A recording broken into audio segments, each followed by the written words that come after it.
Então, muito bom dia ou boa tarde, quase.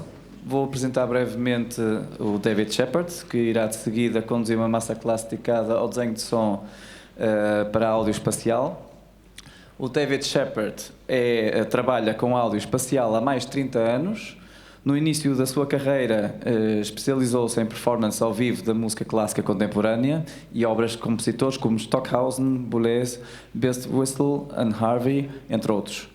Isto inclui frequentemente o desenvolvimento de soluções técnicas personalizadas para auxiliar na realização ao vivo dos elementos eletrónicos e na difusão espacial de novas obras.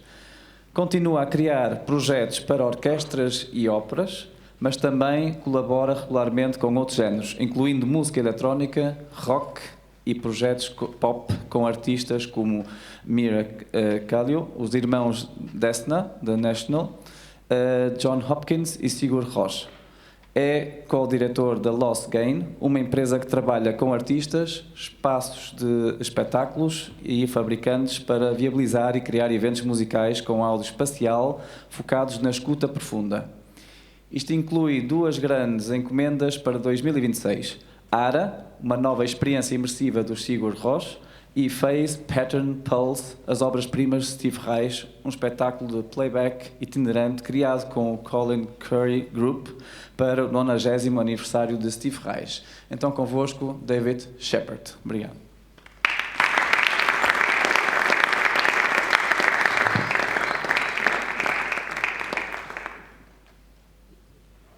Thank you, Diego.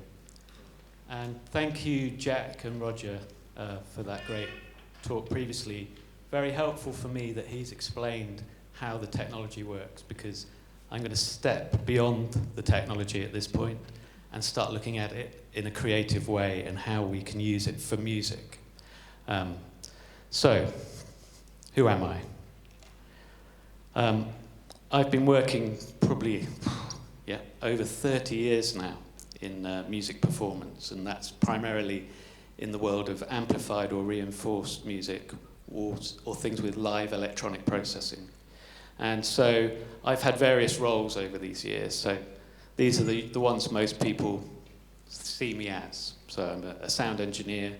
I've sat behind hundreds of mixing desks in concert halls and venues around the world.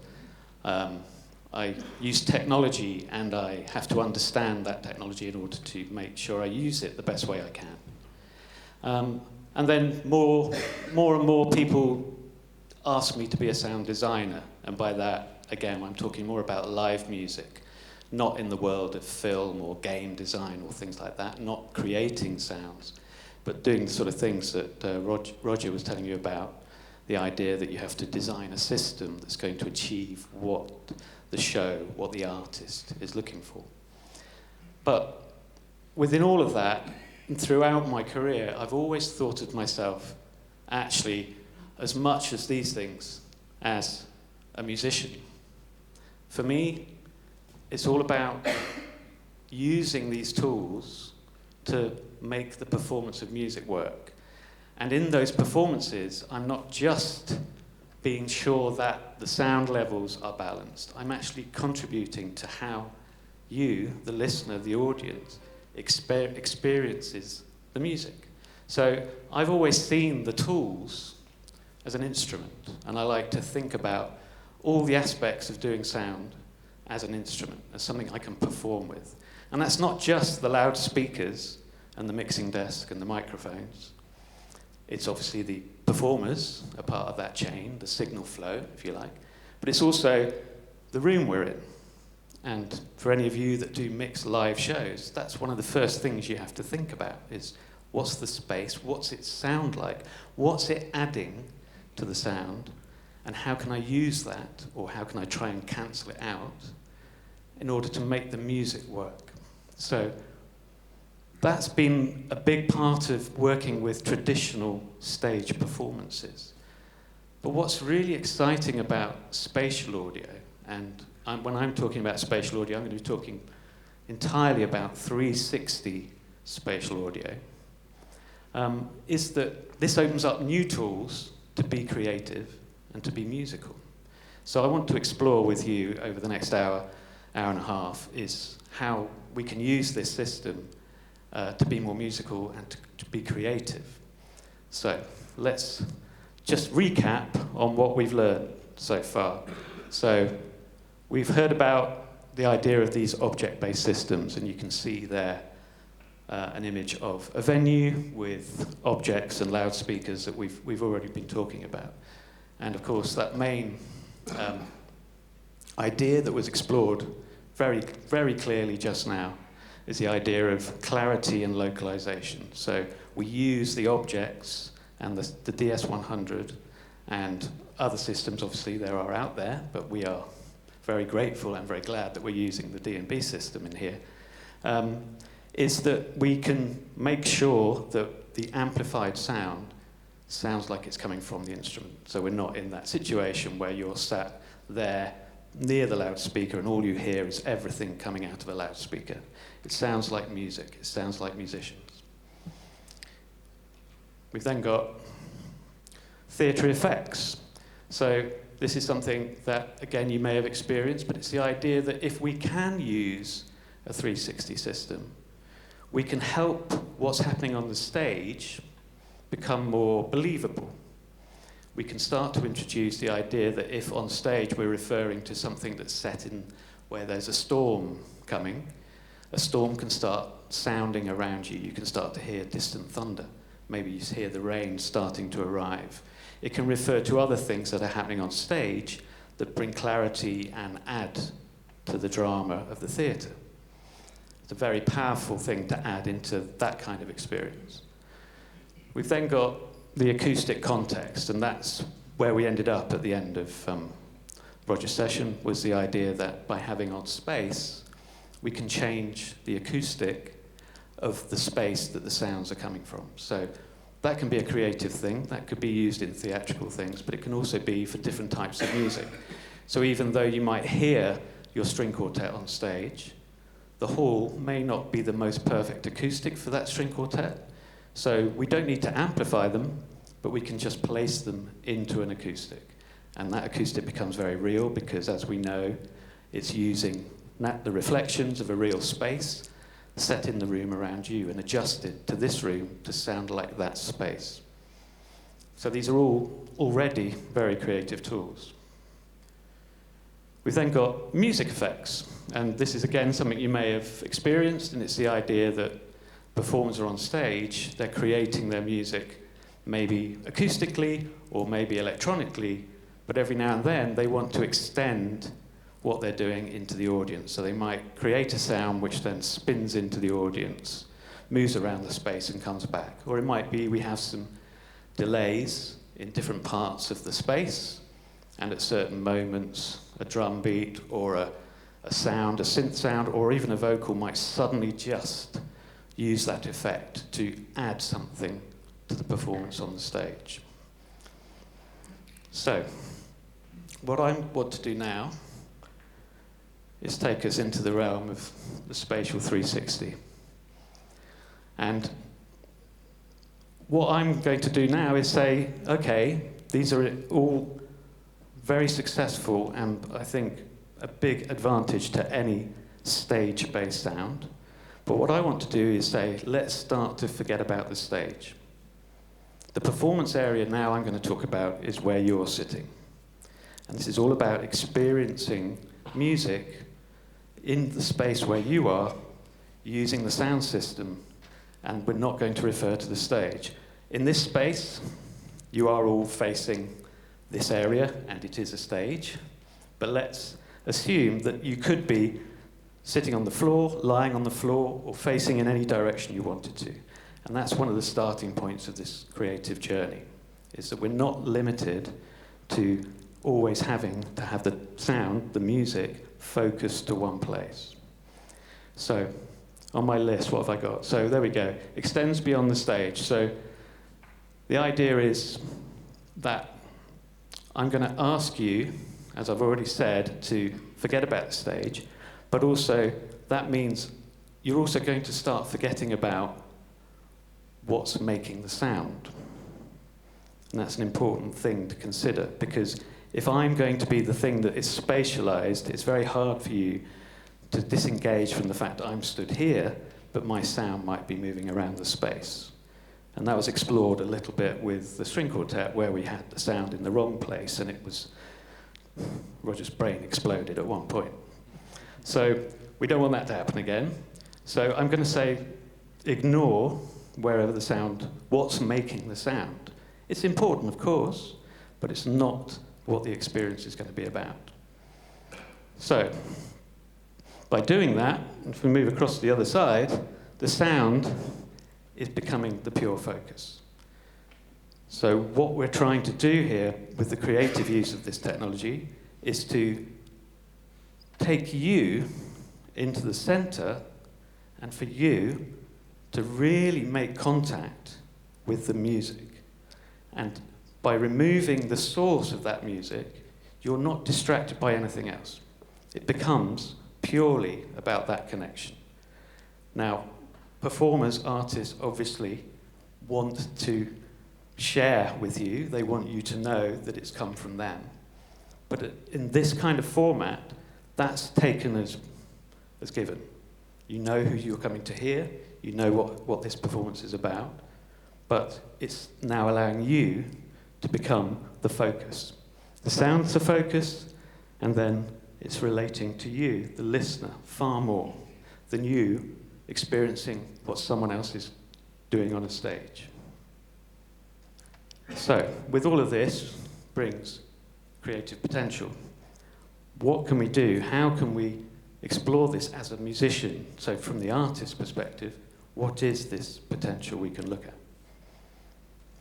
So in order to go through this, what I want to do is introduce a project I worked on a few years ago with an artist called Duval Timothy and a collaboration he had with Rosie Lowe. I don't know if any of you know these two artists. Duval came to me and my business partner, John Best, who we have this company called Lost Game, which specializes in spatial events.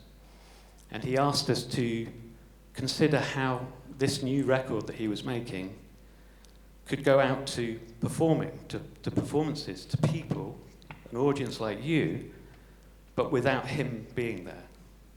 He doesn't perform. He never performs live.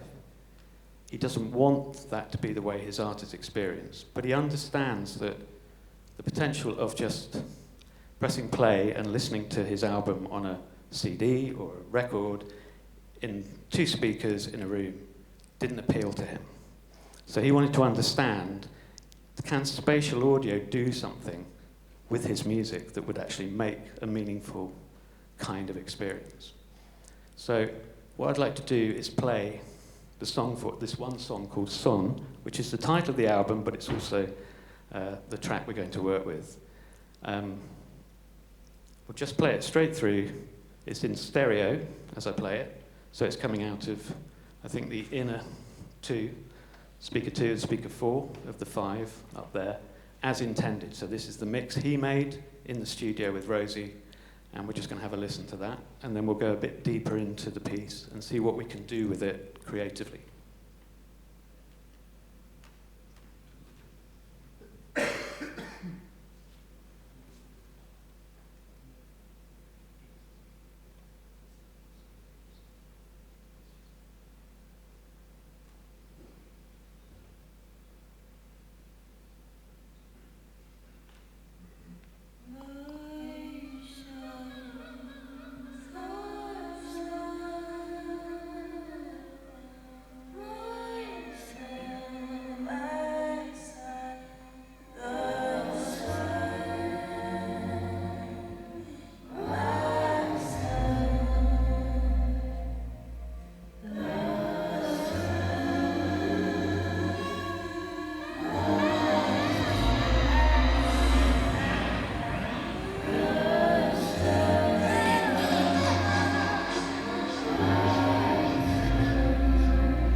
Okay, so I hope you enjoyed that. It's a very beautiful song, a very beautiful track. It's about a mother explaining to her child that you should dream, that you shouldn't let the things that have given her problems in life get in the way. It's a simple, basic idea. That's the message that it's about. So when we got this track, we started to consider that emotional standpoint, but also what could we do with space to explore creating something that takes that even further. So let's start looking at creativity. So what I'm going to do is take you through some aspects of the piece and explain how I approach the creative side of working with spatial audio. So start off with space and location. So this is the idea that if we take one of the voices, a couple of the voices, a choice of voices from that song, and we're going to play it to you now, again, stereo, but just isolate some elements. But then consider what happens when we take those voices and put them elsewhere in the room. It's a decision now from the kind of compositional creative side that's a new, if you like, a new dimension to the creation of that piece. And what's interesting about it is it will hopefully expand your experience as a listener to just the small element I'll play you. So let's find a section of the piece.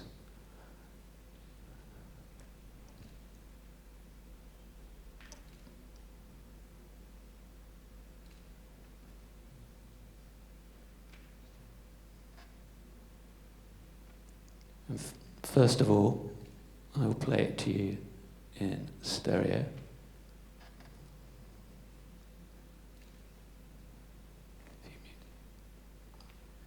Here we go.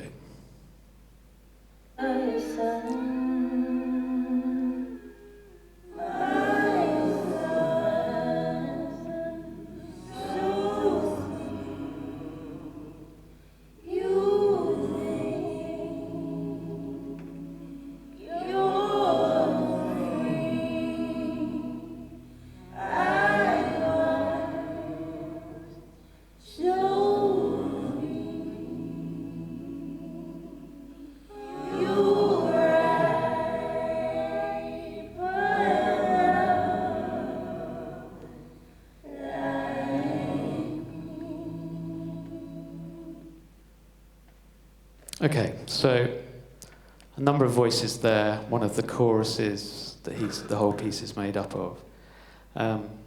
And you can hear in the music there's some sort of gestural things going on. There's some fluctuations in which voice is singing when. So within the stereo, you've already got something going on. And of course, working in a studio and working in stereo, you are thinking in these ways already.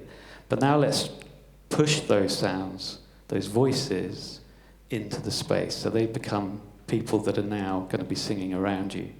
And again, this is trying to remove the idea that there's any stage reference.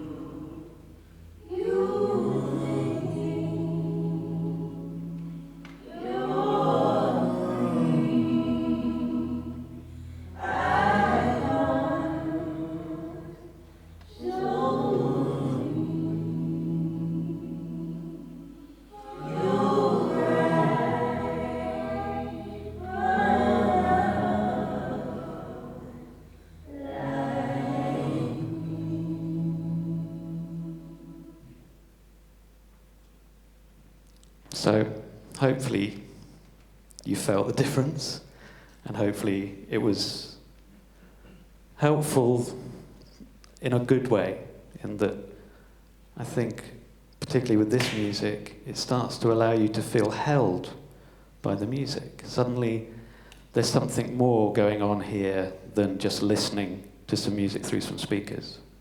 This music is now coming to you in a new way. You're connecting with it in a different way. And as an artist and a composer, Duval, in this instance, is really excited at the idea that his audience starts to imagine his music in a different way, the way he's not able to bring it to them because he chooses not to. So we'll now go to the next idea.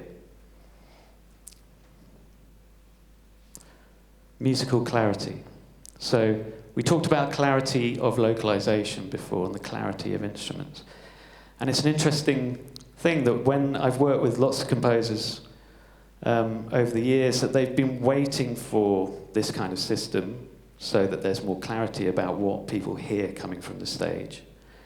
But that's not always been the case of amplified music. It might be acoustic music. But again, particularly in opera, and I've done a lot of work with opera, where your ensemble is in the pit and the sound is very much mixed together by the time it reaches the audience. And more composers, contemporary living composers, want to write more complex and maybe more exciting relationships between the instruments. But it doesn't really work from a pit. So one such composer I was working on an opera with, and he decided to drop a free jazz ensemble with a classical chamber music ensemble and write some very complex relationships between them. In his head, it all made sense. To an audience, when all the musicians were on stage right and a singer was on stage left, it just was a lot of sound. It was exciting, but you got purely that excitement. You didn't really hear the music. Unfortunately, this opera was about to tour, but COVID happened, lockdown, and it was very much a case of how can they do anything with this show once people started to come out again. And we looked at soundscape as a possible solution, and we managed to record all the musicians individually, create the score, and then recreate the piece with all the musicians around the audience. It was a brand new experience for the audience, but for the composer, a composer called Brian Irvine, it completely changed his thoughts about how to create music, because suddenly all those complex rhythms, all those complex relationships became crystal clear. And even people in the audience who didn't really understand it before suddenly understood why those things were doing what they were doing. So this idea that you can bring clarity to your musical thoughts is all about space. It's all about allowing music to go where you need it to get it across to the listener. And just a very quick example of that would be to take in Duval's piece some harmony. So this is where we go into one of the later choruses. Soundscape, yeah. And we're going to hear multiple voices, but again, as we heard just then, spread around the room, but suddenly these harmonies become much more clear. You're able to hear all the different voices. And if you were to move around, if you were to be in a space where that was possible, you can start to enjoy how these harmonies feel when you're in different places.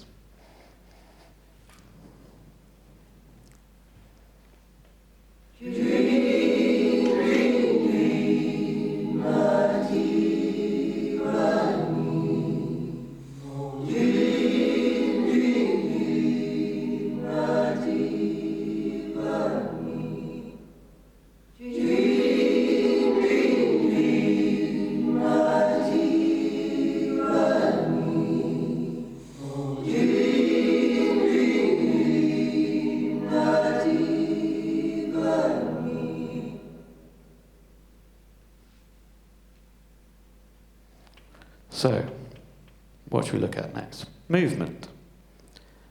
This is an obvious one when we're thinking about spatial 360 audio. It's the one that whenever I ask to do a demo to a musician, an artist, who's never had any experience of this kind of thing before, the thing they expect they're going to hear is something whizzing around the room. Something that's just totally exciting, and it's just, everything's moving all the time. Of course, this can do that, and it's something that is very, very creative and something that you should use when you're thinking about music and how it might help the music. But the idea that if everything's going to move all the time, unless your music is to disorientate people and possibly also bore them, you might not want to do that, because we get very tired very quickly. You've probably all, I don't know if you have ever gone on YouTube to one of these things where they say this is this new spatial thing, and all it is the music just going around your head. And it just goes on and on and on. And after about, well, I don't know how long you lasted. I think I lasted probably 5 seconds, 6 seconds. Jumped ahead, thinking, please do something else.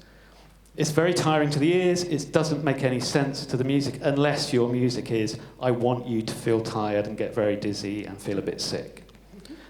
In this instance, we don't want that with Duval's music. But what we can find in the music, and I think this is true of a lot of music, is there is gesture. There is a sense of movement in music. You hear certain instruments do a flourish. That flourish, I'm doing it with my hand, I can't stop myself. That idea of something that's da-da-da-da has movement in it. We now have an instrument that allows that gesture to move in the way it feels. So I'm going to just play one of the more electronic parts where we have some gestural ideas. Let me just quickly find it.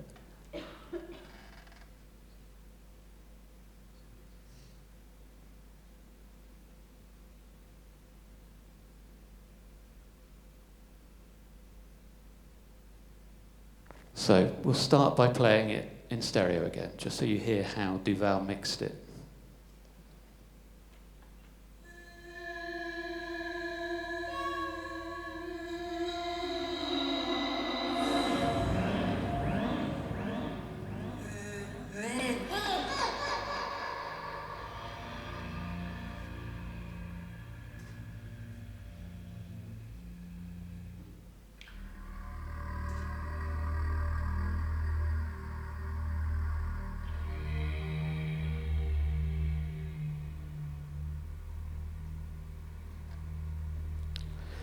Carries on like this. There's a few other sort of little gestural bits.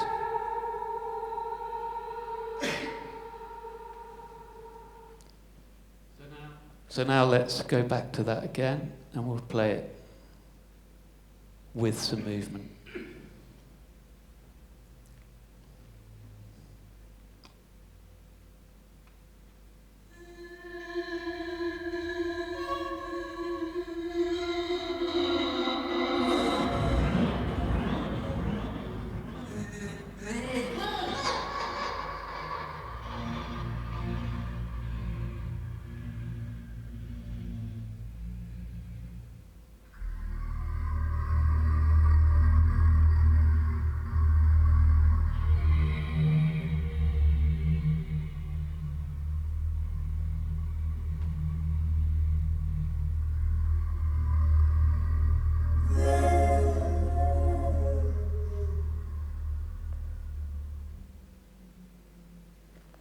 So it's not something to use throughout, but you hear how the gestures in the music help that sound when it moves. It brings something additional. But also, obviously, you don't hear that on its own. It's within the context of other things. And it's another interesting thing about movement, and what I find I've done quite a lot with mixing this kind of music is just the smallest amounts of movement bring a slight alteration to the perception of where that sound is, and can bring some breath into it. And I think that's one of the most beautiful things about spatial audio and being creative with it, is all these elements are allowing us to make the music have more liveness. And I always think of liveness as breathing. It's allowing the music to be have much more of a human impact. Even though it's playback, it's still got something there that's connecting in a more live way than listening to just some speakers. So the next element, don't you love PowerPoint? Surprise. Not the best word for this. I just tried to think of something that introduced the idea that in music, we introduce sounds, we introduce musical ideas, motifs, often suddenly. We might bring something in just to change how you're experiencing the piece, where you are emotionally, or to take us on a new part of the music.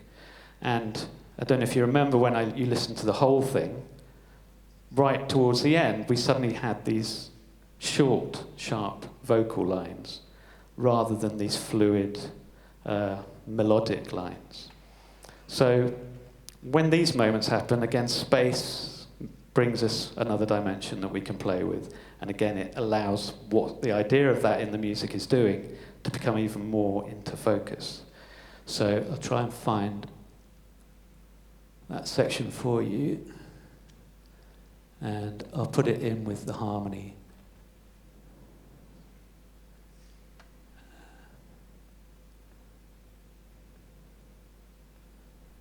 Here we go.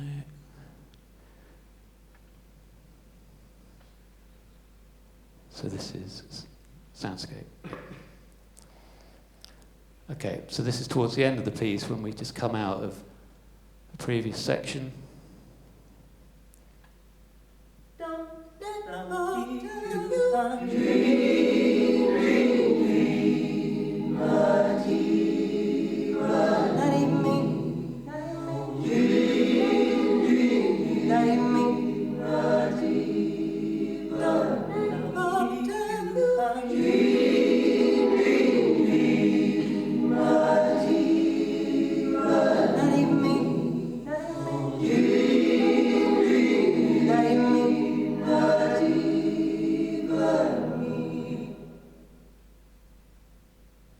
So, there we had a little surprise moment. But you see hopefully you see what I mean. The idea that when something new comes in, you can use space as a creative tool. You can think, how would this feel if I suddenly had something happening behind you that had never been there before? You would instantly hear it, locate it, and it would make you direct your moment to that space. And that's a very powerful tool when you're creating music. You can actually start to introduce new things through that technique. So, all of this is all about creating a narrative. It's a way I feel about working with spatial audio as a musician, as somebody who's written music as well. You know you're trying to communicate something. You're creating something that has a meaning, that has a journey.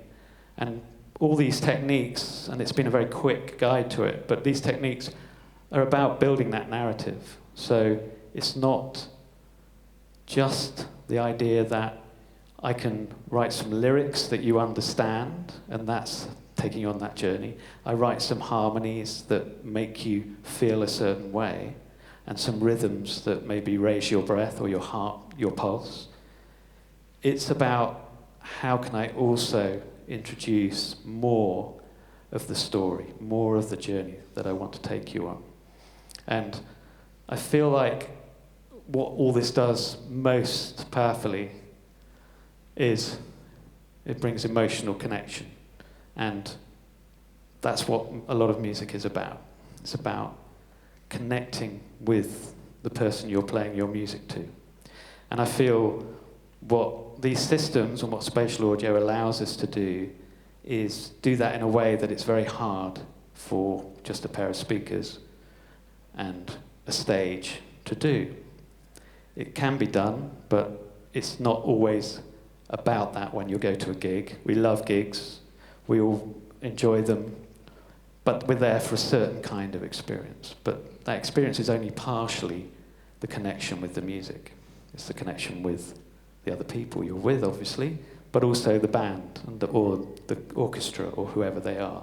And these are all important relationships, but this is something I'm exploring and more people are exploring. It's the idea that maybe there's a new kind of music performance experience where you are not you're not replacing the gig, the concert, you're not replacing the album, you're creating another way for people to come together and experience somebody's music. And it's also, yes, there are economic questions about the speaker system, but once you have that system in a space, it suddenly opens up an awful lot of opportunities to hear the music of many, many big artists without those artists having to come to the venue and having to bring a truckload of kit. But it's still a valid artistic experience because that artist has made it purely in this format, and you can't hear it in any other way. You can't experience it by buying it. You can't stream it on the internet. You have to come to a venue and share it with other people.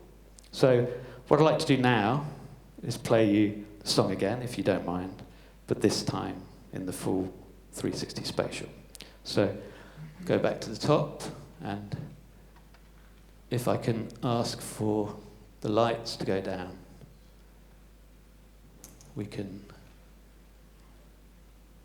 listen without, try and take some of the distraction away of the idea that there's some kind of stage. So, Duval Timothy, Son. Just one thing I'm going to add that we haven't had in so far is another thing that helps with the emotional connection, but also from the question from the previous session, is we're going to add the on space. So you've been listening to it as the piece was recorded and mastered. Now we're going to hear it with a little bit more added of the kind of taking it into another space, not the space you've been listening in so far.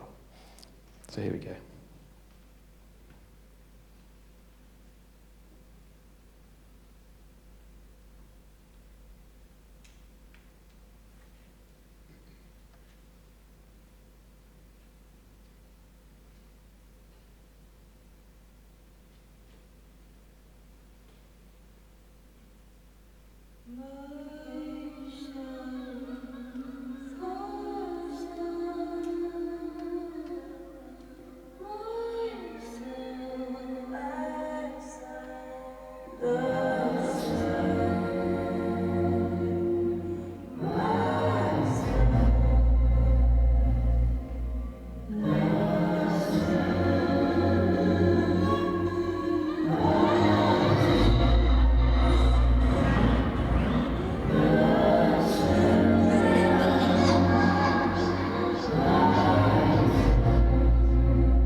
Thank you.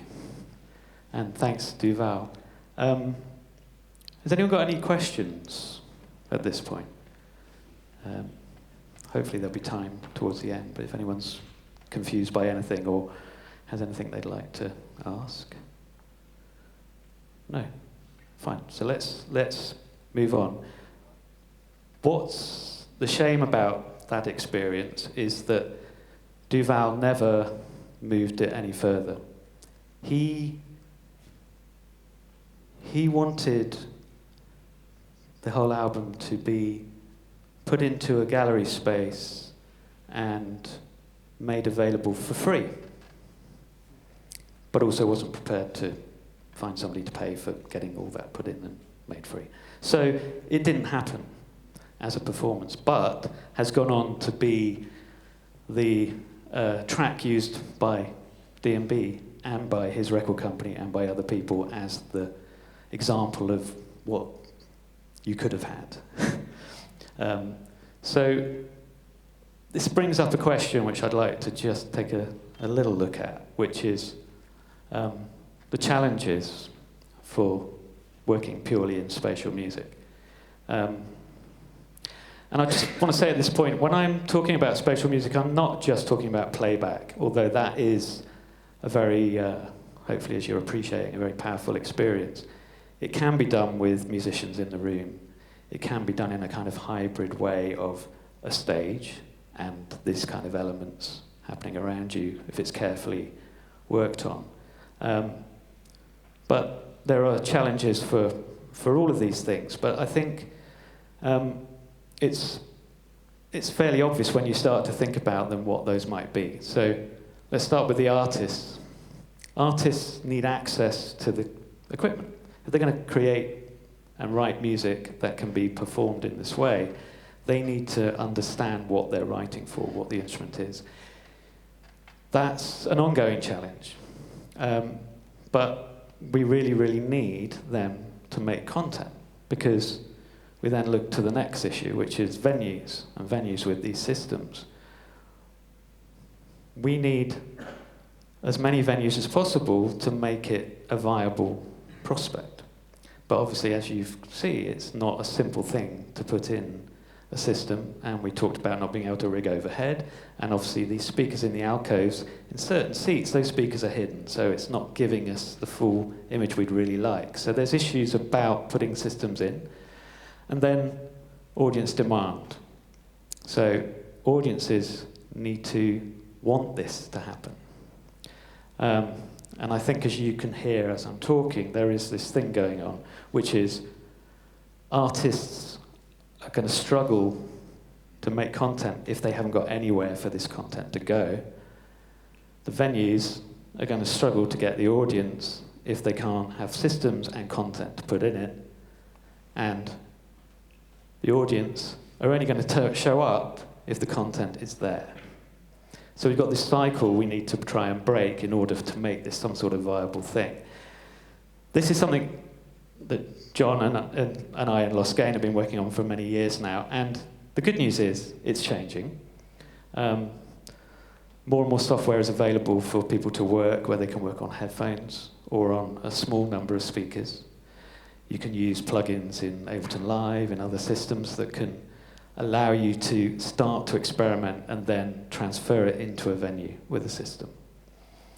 I have to say, every artist I've met and played this to have got very excited and desperately wanted to use it. So there's no problem with getting the artists to actually create if they can have access. But again, their publishers, their producers, their managers start to go, yeah, but how are we going to pay for this if there are no gigs for people to go to? Venues. There's now a lot more venues with soundscape systems or other systems. There are L-Acoustic have a system called Elisa. There are other engines called Timax and Intorno and other things that are linked to other speaker companies. And there's the Maya speaker system. So more and more venues are investing in these, a lot of them for the concert idea, but also there's quite a lot of black box spaces, and by that I mean spaces that don't have a stage. They're much more a development space, But they see the benefit of these systems because it can do a lot more than play back some audio. You can use it for theatre, for other things. So more and more venues are happening. But audience demand, and that's the most interesting one because you need opportunity to hear this and experience it. And what we've found, touring various shows and putting on events, is that we are certainly, when people have experienced it, they are wanting more. They all come out saying, if we ask one question, we say, what did you think? They say, when's the next one? And that tends to be what people are saying. So, in a way, the thing we have to face is audience expectation. And this is the issue that if you say to somebody, hey, so-and-so is doing a spatial audio immersive gig in this venue, there's an expectation. And that expectation is normally something like, oh, there's going to be like LED screens around the room, and there's going to be visuals that take me to another place. There's going to be some kind of interaction, or maybe I'm going to put on a VR headset, and I'm going to have... There's always this sense of something visual is about to happen. They're expecting the band to show up, and the band is going to do something spatial. And these are obviously challenges when actually what they're likely to do is walk into a room that's got no seats. They're probably going to sit on the floor or on a cushion or lie down. The band's not there, and there won't be much to look at. So it's getting people across that need and that expectation.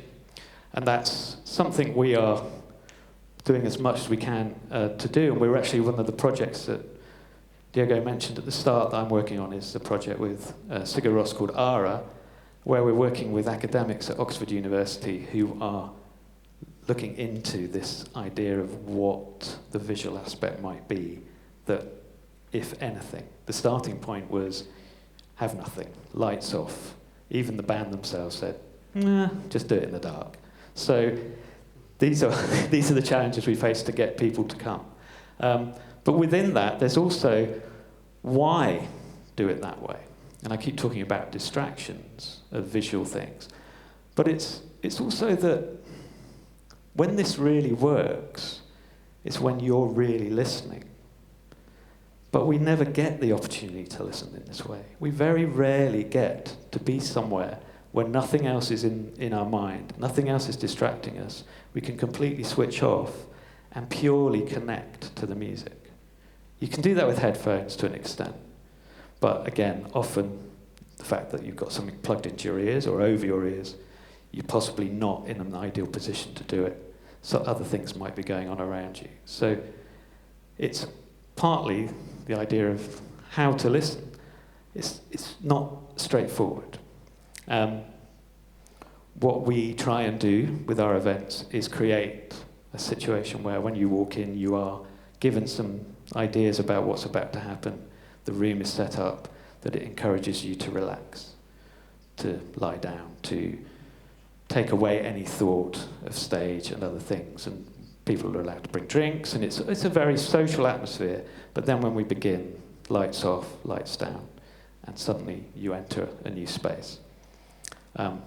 We've done lots of things with different kinds of visuals and things, and we still do that. So what I think would be good now is to tell you about another project. And this is quite a useful one because we've just finished touring, and this ticks those boxes of how do we make this work. So we're working with an artist that genuinely wants this to work. At first they were very sceptical. They never used spatial audio, didn't see why you would want to. But they were having the 20th anniversary of this album, TAC, which, if any of you know Sigur Rós, is an iconic album. It's one of the great albums that they've made. People know it intimately, have listened to it hundreds of times. But they were on tour over the last year with an orchestra doing tracks. I believe they're coming this way later in the year. They weren't interested in doing a live show of TAC or creating anything new. So they had two options, and they followed both. And one is they got somebody to do tape remixes, which is where somebody used tape delays to create a new version. But they wanted the album itself to have some kind of presence. So they asked us to create a new spatial experience of this. So this isn't Dolby Atmos. This isn't if you buy the spatial music on Apple. It's not what you hear. With that, you're basically hearing the album with a bit of reverb and a few moments of a few things happening. This is a completely reconceived way of hearing the music. So we got the artist, we then the venues. And because the artist is quite well known, we were able to persuade venues to let us come and tour, and they'd actually pay for it. So we took this to 8 cities around Europe. The other reason why it can actually work as an economic model, if you're interested, is because it's playback, you can also do 4 or 5 shows a day. Your audience is limited because you want people to lie down and get a good experience.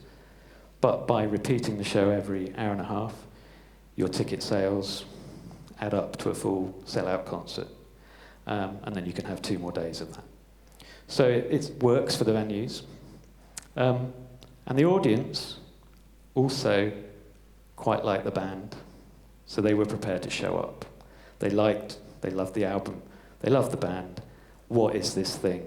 It was supported by the band. It was an event for Sigur Rós, not for Lost Gain. So we managed to get audiences everywhere. And we got audiences who came back and have signed up and want to know more about what's happening. So the thing itself is beginning to work. But what I'd like to do is talk a bit about this project and start playing you how I worked with it again. I won't go into in as much detail, but what we'll do is explore a few things about it. So this was what it was called, the 360 audio, immersive audio experience. And here's an image from Berlin, I believe that is, where what we did do, because again, the expectation of a Sigur Rós audience is there's always visuals in their shows, that we should do something. So we actually took the idea of projecting, 2 projectors facing each other, projecting towards each other, and commissioned graphics that are not anything to watch, so you don't watch a screen, you just watch the abstract graphics moving in haze. So it's a bit more like a laser show. And the audience, as you can see, were underneath it. So you would have the lights, the haze would be, projections were quite close to your heads. And it's something that is very beautiful, very strong, but also you could ignore. You could easily just allow it to happen. And what we also found by talking to these audiences is the majority shut their eyes for most of the show. Because what happens is when the music begins and you know this music intimately, you just disappear. You just float off into the world of Sigur Rós. And 63 minutes later, it ends and you come out and you've had a journey, you've had an experience. So this was TAC, and now I'm going to explain to you a little bit about the process of working with it. So this was mentioned by Roger earlier, this idea of a control, a plugin that can do something for soundscape. So this is D&B's plugin that you can put in any of your doors. It's a VST plugin.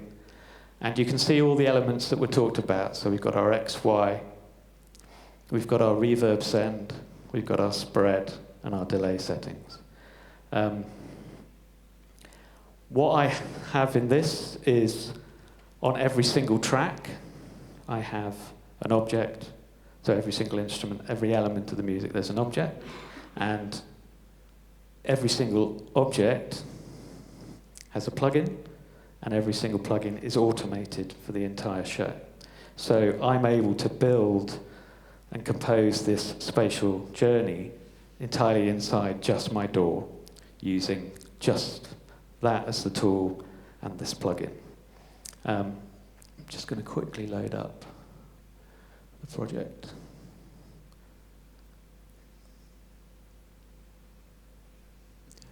One of the big challenges that the band gave us was when they asked us to do this, they also, once we'd agreed we'd do it, pointed out that there aren't actually any stems for this album. And by stems, I mean mastered individual parts of the recording. And we were sort of, surely you don't mean that. You've got the album, you know.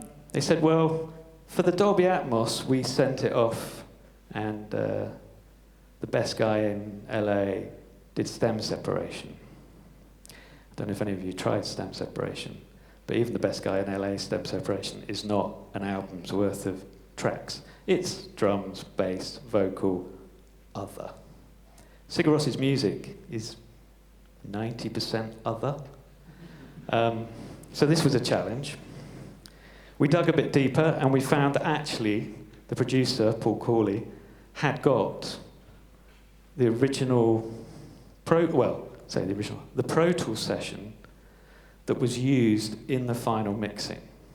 But that Pro Tools session was built up of several things. One was recordings the band made themselves in their own studio in a system called Soundscape. Not this Soundscape, but I don't know if any of you remember it, but it was a kind of multi-channel sampling recording system, and they had one. So they used that. Then in this Pro Tools session, I have all the Soundscape elements.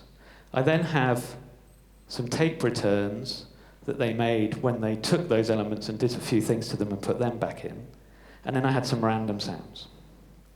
So what we had to do was use that, place the brand new master track above each of the tracks, and then try and make it sound like the master.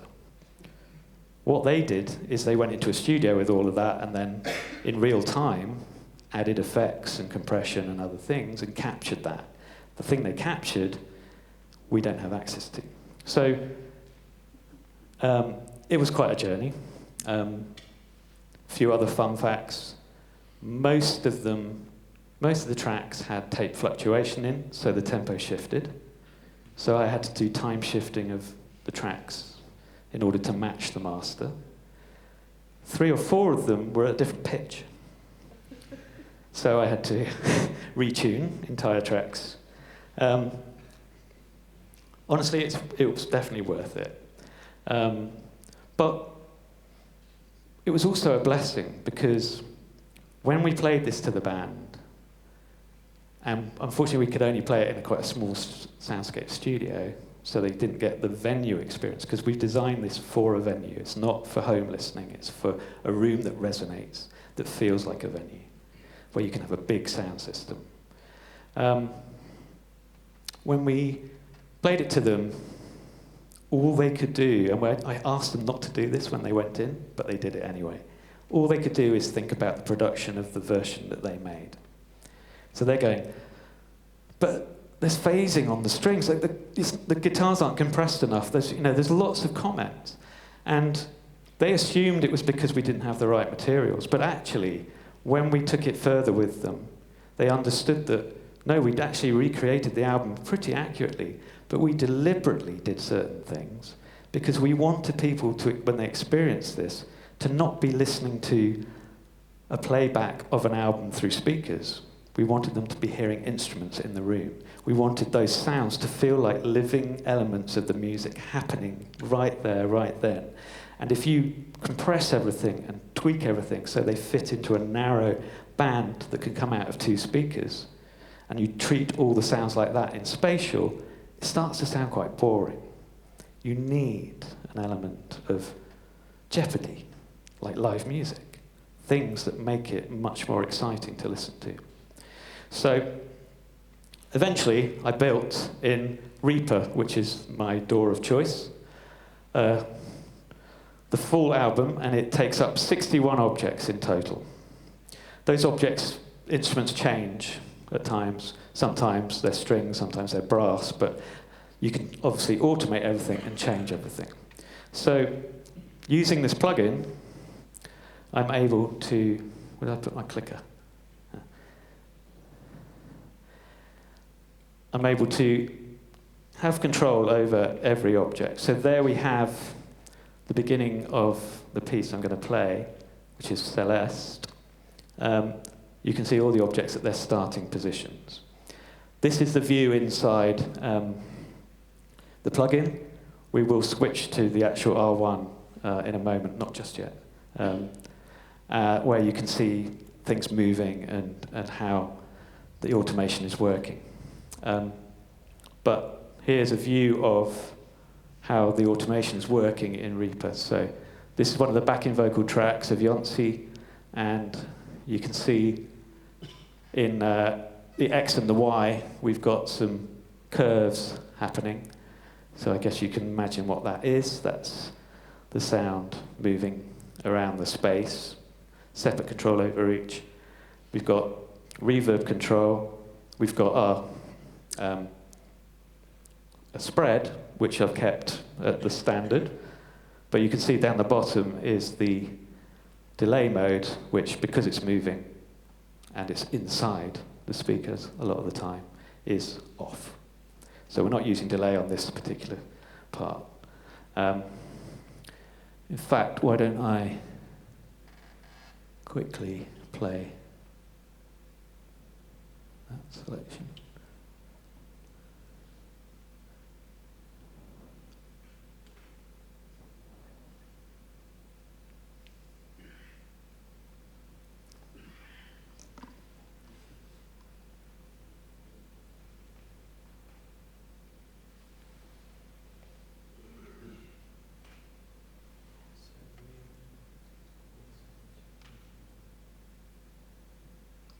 Okay, so I'll just play what I think you're looking at.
Obviously that wasn't moving.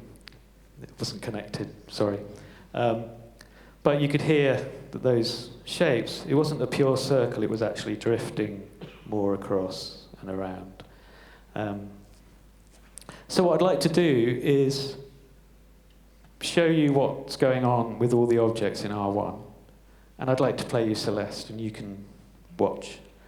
It's not the ideal way of experiencing it. As I've said, it's a distraction, and often you see something moving and you're going, but I can't hear that.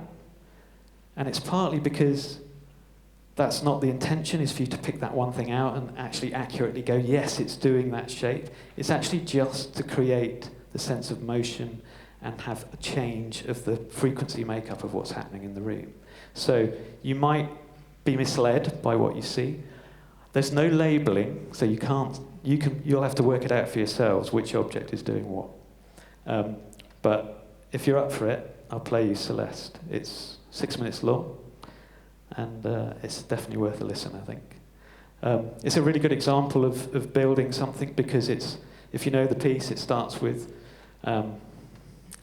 vibraphone and a Celeste and a piano, and then slowly everything gets added, and it builds up, and then it goes down again. And you even get a moment with a marching band. So it's a really good experience of something spatial. So let's switch across, if we can, to the R1 computer. Thank you very much. Can you zoom it so that we see the objects are a bit smaller, so we can see much more of the detail?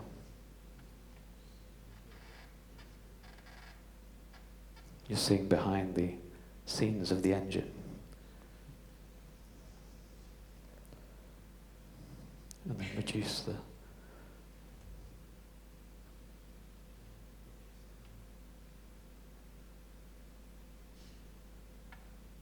There we go, that's just trying to make it a bit clearer. There'll be some objects that do nothing, they're not in this piece, there's no audio going to them. I haven't just shown you what's in Celeste. Okay, you'll see as I move my cursor around between the different pieces. Also, you can see the loudspeakers of this room. Again, some people find that distracting. When I mix, I quite often turn that off so that I'm not thinking about loudspeakers, because I think that's the power of this system particularly, is that, and when we had the demonstration of off and full mode when we were listening to string quartet, the thing I noticed was in off, I was listening to speakers, and in full, I was listening to musicians. And I think that's the power of the system. So the speakers vanish, and we are just thinking about sound in space. So here we go. This is Sigur Rós Celeste from TAC.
Thank you.